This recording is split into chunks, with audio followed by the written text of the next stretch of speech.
ஹே guys, welcome back. So இந்த வீடியோவில் நம்ம இதை பற்றி பார்க்க போகிறோம் அப்படின்னா, இது வரைக்கும் பார்த்தீங்க அப்படின்னா தமிழ் சினிமாவில் 1000 crores வந்து யாருமே கிராஸ் பண்ணது கிடையாது. ஸோ அதை வந்து நம்ம சூர்யா அண்ணா வந்து கிராஸ் பண்ணுறதுக்கான சான்சஸ் இந்த வருஷம் வந்து அதிகமாகவே இருக்குது. எப்படின்னு சொல்கிறேன், வீடியோவை கடைசி வரைக்கும் பாருங்கள். Let's get in to the video. So ஒரு வருஷத்தில் பார்த்தீங்கன்னா அதிகமாக கலெக்ட் பண்ண படம் வந்து 2.0 தான்.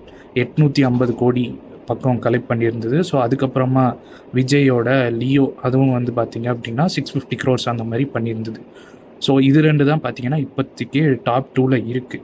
ஸோ ஒரு வருஷத்தில் யாருமே பார்த்திங்க அப்படின்னா மல்டிபிள் மூவிஸ் வச்சோ சிங்கிள் மூவி வச்சோ 1000 crore கிராஸ் பண்ணவே இல்லை.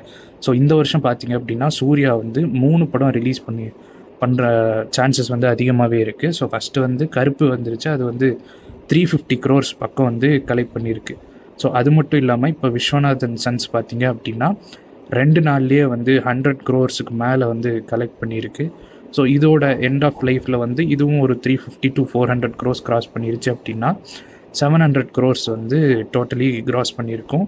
ஸோ தீபாவளிக்கு பார்த்திங்க அப்படின்னா சூர்யா 47 வந்து ரிலீஸ் பண்ணுறதுக்கு சான்சஸ் அதிகமாக இருக்குது அப்படின்னு ரூமர்ஸ் போயிட்டுருக்க நேரத்தில் இப்போ பார்த்திங்கன்னா அதுவும் பிளாக் பஸ்டர் ஆச்சு. ஒரு 300 to 400 crore கலெக்ட் பண்ணிச்சு அப்படின்னா ஒரே வருஷத்தில் பார்த்திங்க அப்படின்னா சூர்யா அவர்கள் மல்டிபிள் மூவிஸ் வச்சு 1000 crore கிராஸ் வந்து பண்ண சான்சஸ் வந்து அதிகமாகவே இருக்குது.